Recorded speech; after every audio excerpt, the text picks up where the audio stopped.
सबसे पहले बात करेंगे शराब घोटाले की। शराब घोटाले में दिन भर ईडी की कार्रवाई चली।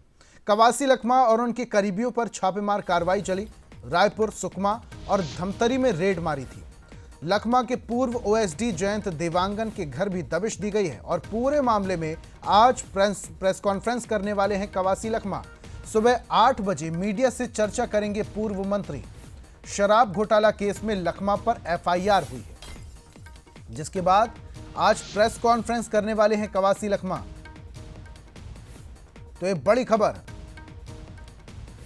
जानकारी के अनुसार ईडी ने कल रायपुर स्थित कवासी लखमा के घर पर छापेमार कार्रवाई की और इसी के साथ सुकमा में उनके बेटे के घर पर भी छापेमार कार्रवाई की और कवासी लखमा के जितने भी करीबी हैं वो भी अब रडार पर हैं। कवासी लखमा के ओएसडी जयंत देवांगन के घर पर भी ईडी ने दबिश दी। वहां पर भी महत्वपूर्ण दस्तावेज खंगाले गए और अब आगे की जांच पड़ताल में ईडी जुटी हुई है। और ज्यादा जानकारी के साथ हमारे सहयोगी अनंत लाइव जुड़े हैं, सीधा रुख करेंगे। अनंत, कल देखा हमने जिस तरीके से कार्रवाई हुई, कवासी लखमा के घर पर भी ईडी ने दबिश दी, उनके बेटे के घर पर भी ईडी ने दबिश दी। अभी जानकारी यह है कि ओएसडी जयंत देवांगन के घर पर भी दबिश दी गई है। क्या जो कवासी लखमा उनके जितने करीबी हैं उनके घर पर भी ईडी जाएगी? और आज प्रेस कॉन्फ्रेंस जो होने वाली उसके बारे में भी जानकारी दीजिए। बिल्कुल ऋषभ, देखिए 30 से अधिक ईडी के जो अफसर थे वो छत्तीसगढ़ में फिलहाल मौजूद हैं और लगातार जितने जो कवासी लखमा और कवासी लखमा के जितने करीबी हैं उन जगहों पर ये जो रेड की कार्रवाई है वो की गई। पूरा मामला जो था वो शराब घोटाले से जुड़ा हुआ था और इसी के आधार पर एक तरीके से देखा जाए, क्योंकि आरोपी जो है, मुख्य आरोपी की लिस्ट में जो नाम जो शामिल है वो कवासी लखमा का भी नाम शामिल है। इसके साथ ही और भी कई कांग्रेसी नेताओं का शामिल है। इसके चलते रेड मारी गई और देखिए कवासी लखमा के बेटे हरीश लखमा को भी के घर में भी रेड मारी गई और जितने और भी अन्य जितने करीबी हैं उनकी जगहों पर भी रेड मारी गई। देखिए धर्मपुरा स्थित जो सरकारी निवास था कवासी लखमा का, वहां ईडी की टीम पहुंचती है। उसके बाद लगातार जांच की जाती है।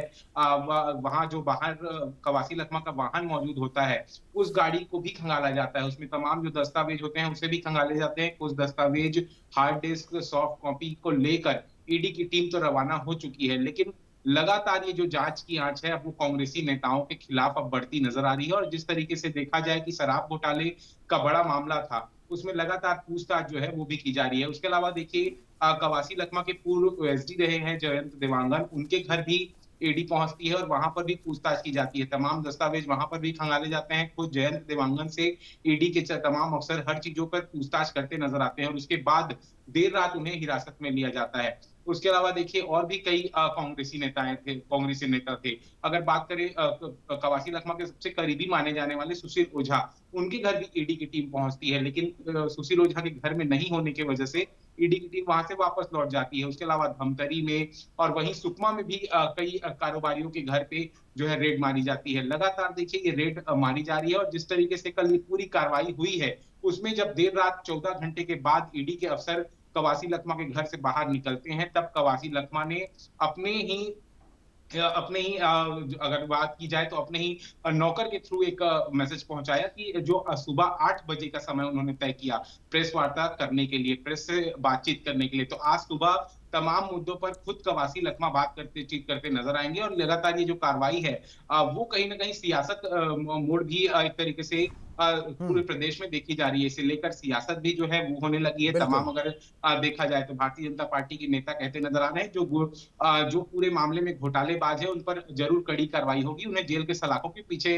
डाला जाएगा। लेकिन कांग्रेस कहते नजर आ रही है कि नगरीय निकाय चुनाव नजदीक है और जैसे ही चुनाव नजदीक आती है और वैसी ईडी की रेड शुरू हो जाती है। बहुत बहुत शुक्रिया अनंत, तमाम जानकारी हम तक साझा करने के लिए। लेकिन छापेमार कार्रवाई के बाद क्या कुछ महत्वपूर्ण दस्तावेज मिले हैं और आज तमाम सवालों के जवाब कवासी लखमा किस तरीके से देंगे, क्या कुछ सफाई देंगे, ये देखने वाली बात होगी। बहुत बहुत शुक्रिया तमाम जानकारी हम तक साझा करने के लिए।